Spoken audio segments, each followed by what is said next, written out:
Okay, guys, I managed to win the Las Vegas Open, surprising everybody. Woo! This video is going to be about the list that I took, the decision making I made going into the list, why I brought it, stuff like that. There's going to be another video that covers my experience of the event, but this is just going to be kind of free-flowing and kind of rambly, and I will do my best to cut it to a reasonable length. But let's get into it. So, start off, I brought Shield. Why did I take Shield to LVO? The main reason is that I just love Shield. I just think the faction's really, really good. I have a ton of fun playing it. I think despite being a gunline, which is normally like the most boring way to play any minis game, they have a lot of cool tricks. The amount of agency they have when it's your opponent's turn is really appealing to me. And I think there's a pretty large schism in how Shield should be played. I think a lot of people disagree with me about how I play Shield versus how the wider meta plays Shield, let's say. As a result, I think that almost nobody was ready for what I was bringing. So, pure Dark Horse, which I really liked. The downsides to bringing Shield. I expected Brotherhood and X-Men to be all over this meta, and they were. And cover is a huge problem for Shield. And I brought a bunch of tools to help me deal with that, but it was legitimately a problem in the 2 games that it came up in. Alright, so let's break down the list. So, I'm not a big fan of talking about a list as a core. I think it teaches people the wrong way to think about Marvel Crisis Protocol. I think that most lists' first 3 models are really, really flexible. Unfortunately, I don't think that's true of Shield. I think Shield is one of the few factions where the core 3 really makes a lot of sense. So my core 3 are Nick Fury Jr., Nick Fury Sr. in the Howling Commandos, and Iron Man. I think these are rock solid picks. The Nick Fury Jr., Nick Fury Sr. opener, where you either have Nick Fury Sr. go and incinerate a model, and follow it up with a Nick Fury Grunt attack and a Nick Fury attack, is a really strong opener for any opponent that dares put something on the midline. Or you can do the opener where you go with Brothers in Arms, either moving Dynamo forward or Nick Fury forward, and then getting just 1 additional attack on top of doing a 5 dice instead of the 4 dice. I think both of those openers are wildly strong and makes it pretty hard to cut the Commandos ever. Obviously Nick Fury Jr. is the leader and can put a ton of output out. His grunts are really dumb, both in the extract game and the damage output game. And then Iron Man brings one of our only pushes in faction, and which is good because it's an any size push. Like, his gun is decent. And then more importantly, he brings Helios Laser Bombardment, which is core to how I played. I played this card every single round of the event. I failed to play it in 2 of my 11 games, and I won those games. It was more that it wasn't needed, but the constant threat of it made them play differently. And had the game gone on another turn or 2, I would have just Helios something off the table. After those 3, what are my first splashes? You want to try to get Bucky in as often as he is good. Bucky is not okay. Like, the piece is just too strong. I would be for AMG nerfing this piece as long as they hit a whole bunch of other stuff, because I don't think Shield is top tier, but I definitely think Bucky is way too strong. The number of attacks he can put out and his spike potential, I understand that he's 4 dice, but his range and spike potential just make it so that you can just, you're just going to take a lot of shots and eventually one will spike and you're going to ruin somebody's day. And I just think he's kind of far too strong in that way, along with Got Your Back getting, granting him even more attacks, and that if he spikes the die roll, he could get the power back that he spent to Got Your Back. I think it's really worrisome kind of across the board. Oh, not to mention, when he gets a hammer, he gets really dumb. So you want to get Bucky in. What matchups don't I play Bucky in? If they have cover. Cover fundamentally changes the math on Bucky. Bucky goes from very likely to do 1 damage on any given attack to worse than a coin flip to shoot def 3 in cover, to just do 1. He's 47% or something to do 1 damage to somebody in cover. It just makes The entire model, not very good. You need that chip when you're missing attacks. I think he's just better left at home if they're going to have like worldwide cover, either from magnetic refraction or Storm's leadership. Next up, we're starting to get in some of our tech pieces. So in faction, we bring Hawkeye to help deal with cover. He slots in for Bucky in the matchups where cover is important. He's also good to slot in immediately after as like the 16, as like the next 3 points after the first 13 points, if you think that more gun is inevitable. His ability to ignore line of sight can be really relevant. In one of my games, there was this huge size 4 building just between the 2 infinity formulas, and Hawkeye being able to just shoot across that and still get work done was really vital. And then ignoring cover is really good, and his shock's great. And then there's all these fun shield tricks you can do with Hawkeye. I pulled it off in the first game of the Last Chance qualifier, if you go watch the VODs for that, or maybe I'll sample it in the other video. But I sacrificed an attack onto Hawkeye, and that meant that Hawkeye was outside of 3 of the attack, and I got to quick draw, or fast draw, I think it's fast draw. I got to fast draw the She-Hulk, and I killed her before she got to make her attack, and I killed her mid-activation. She missed an attack and a throw, which was really, really big in that game. So Hawkeye has like really fun trap play. I think he's kind of underrated. He's obviously incredibly soft for a 3, but hard to take down with guns, easy to keep away from opponents. The model's just good. And then one of the other big anti-cover pieces we bring is Bullseye. I think Bullseye is just like one of the best 2s. I understand that a lot of people are on Toad, and I understand why like objective focused teams are on Toad, but I think that Bullseye has like similar evasiveness as to Toad. Obviously it's slightly worse, but the auto point damage is just exactly what Shield is looking for. I'm looking for a 2 threat that is always going to put 1 to 2 damage out every turn. That mixed with hit and run gives him some mobility, and then if he gets loaded up with power, he can like actually get stuff done. Like I really like when he starts a turn with 6 power, and you get to throw the knife and do the spender and get 3 mad, like guaranteed points of damage while looking for spikes. I think that's really, really good. I like Bullseye a lot. Moving on. Last affiliated piece is Widow. I think Widow is really underrated at the moment. It's hard to say, but I think with Senators being kind of prevalent and Brotherhood being everywhere, I think most teams should be playing Widow over Toad. Their evasiveness is similar, but like it functions differently. Being stealth versus being slippery. I think that those are kind of a wash. It kind of depends on what you're playing against, but being able to like be farther up the board and not get attacked is a big deal for Widow. And also like Martial Artist is just randomly good. Like she is pretty difficult to kill for her threat. One of the games I played her, she ended up on a wing and she just tied up Gamora for 3 turns.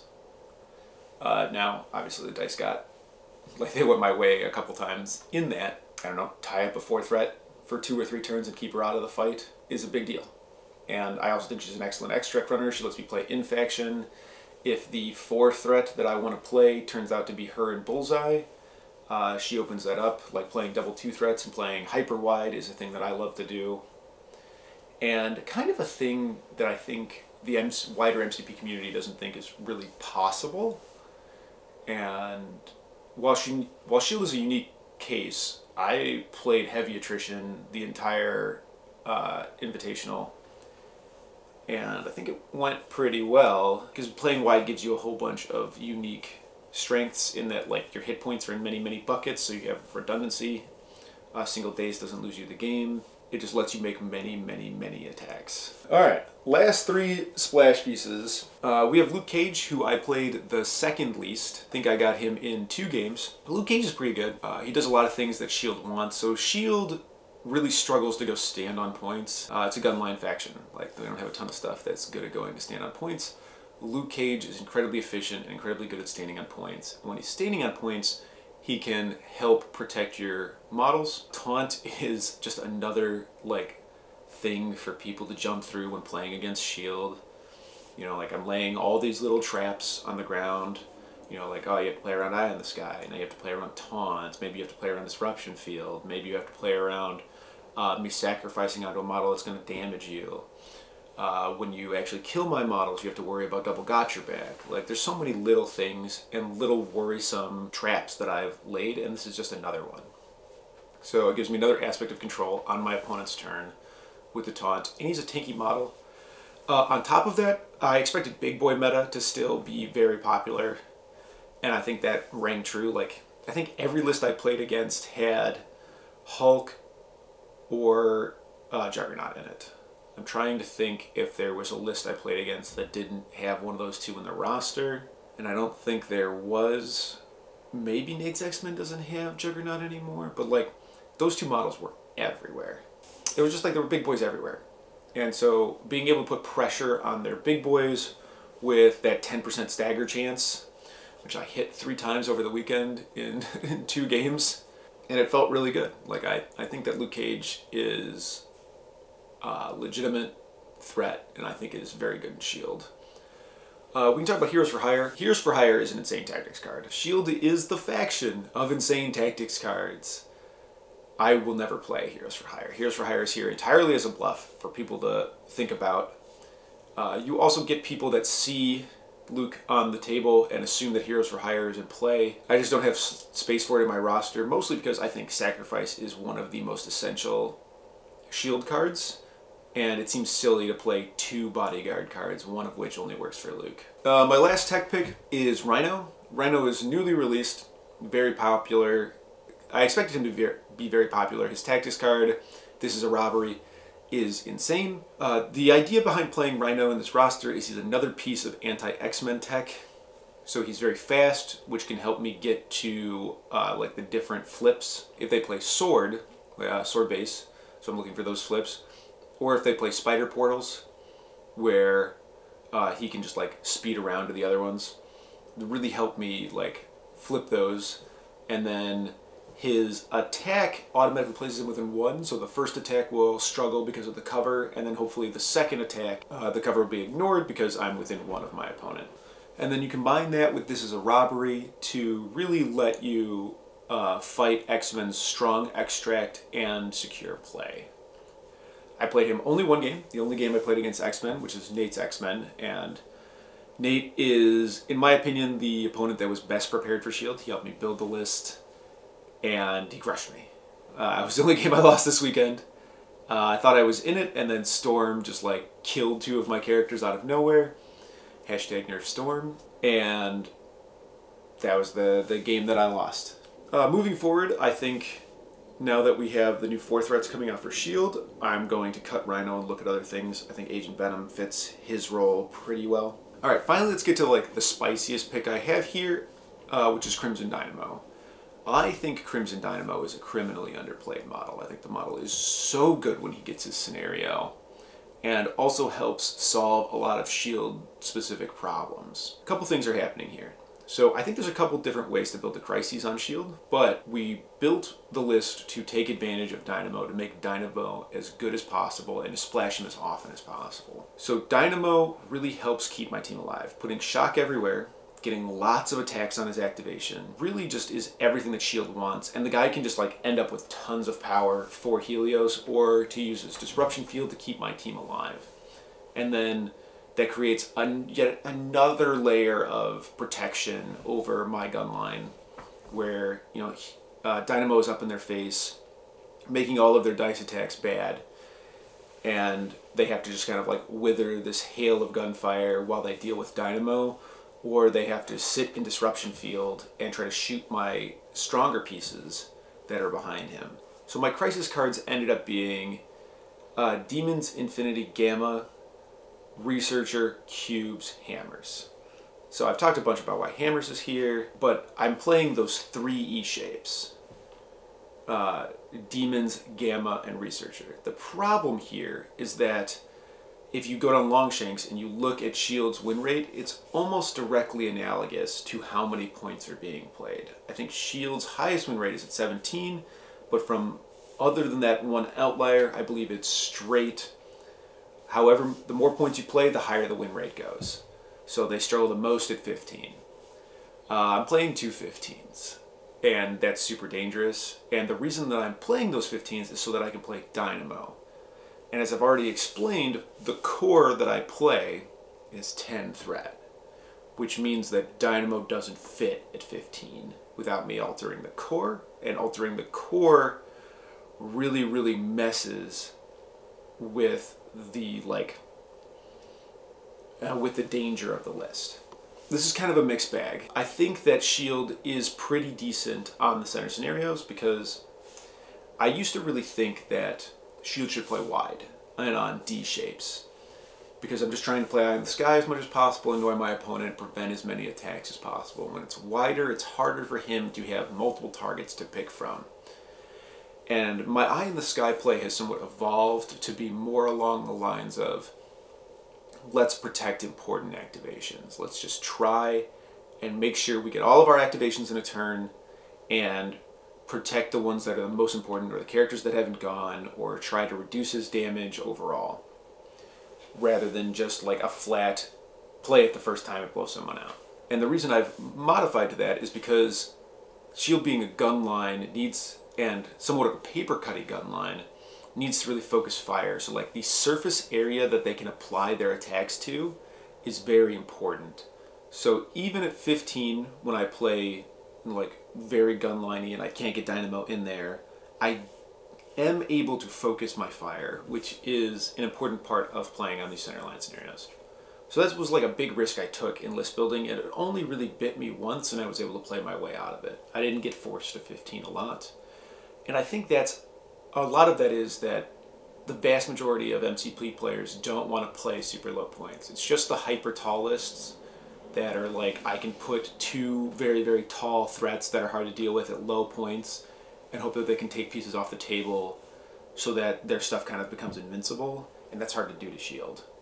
But 15 threat is the hardest for me to deal with big boys, whereas when I'm at 20 threat, I have so many threats that I can burn Hulk or Malekith down very quickly. Real quick to just wrap up Crises.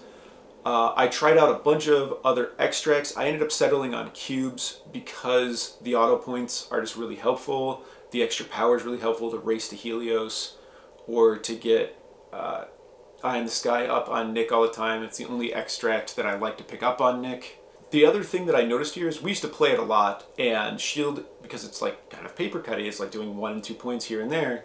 It was really easy to just let people daze to cubes and just like rob people of whole activations.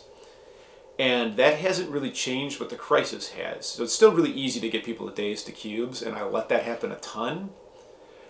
But you really feel the difference in power level and how much it has affected Shield's game plan. I can't regularly deny activations with the mission anymore.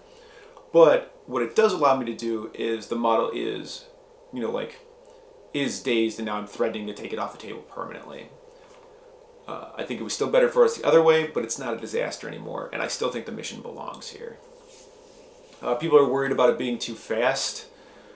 Shield just kind of stays 1 or 2 points behind you. Like too fast isn't really like, it's not super a thing that we worry about. It's more about the distance between me and you. So if it's a scenario that I only am going to go down 1 threat on, or I'm only going to go down 1 victory point on, that's fine. Them winning too quickly with it, or the overall points in the game, isn't that big of a deal. Like, it's not that much different from Montesi. Alright, tactics cards. I only played 6 tactics cards this weekend. Well, that's not really true. I put Rhino on the table in the game that I lost, and I played This Is a Robbery on that. But barring that, I only played, in my other 10 games, I only played 6 tactics cards. Those tactics cards are my 2 restricted, which are Sacrifice and Brace. Sacrifice is here because it opens a bunch of shield tricks, as well as helping to protect important activations. Because, like, all of my models are fairly expendable, with maybe the exception of Nick Fury. But getting their activations is very important. And there's a lot of fun traps and, like, mid-activation kills you can get by sacrificing to Bullseye to deal the last point with a parting shot, or sacrificing to Hawkeye to take a fast draw, or just sacrificing to a low health model to like waste a big attack and then maybe kill them with gotcha bags. So there's lots of uses for Sacrifice, and I think Sacrifice is one of the few truly essential cards in Shield. Then I have Brace. I did leave Brace at home quite a bit. I think that Brace is, like, it's helpful in protecting activations, what you use it for. So a lot of people just like use Brace for value. It's like, oh, I throw a size 4 building at you. I play Brace. I would just like to prevent 5 damage. I use it to protect activations. Like, if that's the only thing they're going to do to me, like if it's like Hulk, walk, throw building, or walk, punch, whiff the punch, throw the building at me. If the building can't kill me, I'm not going to Brace it. Or if, like, it heavily changes the odds of whether or not they're going to daze me is the only time that I will play Brace. And it's there for protecting activations so that you get as many shots as possible. Because our disaster scenario is that we're playing wide and they daze like 3 of our models and they retain priority because they're only 4 deep and I'm like 6 wide and they're 4 wide. And maybe, you know, maybe they also played Follow Me. So, you know, like they only took 3 activations so they can kill 4 of my models or whatever and still retain priority. Then I played Eye in the Sky. Eye in the Sky is faction defining despite being unaffiliated. Like, it coming back every turn is gross.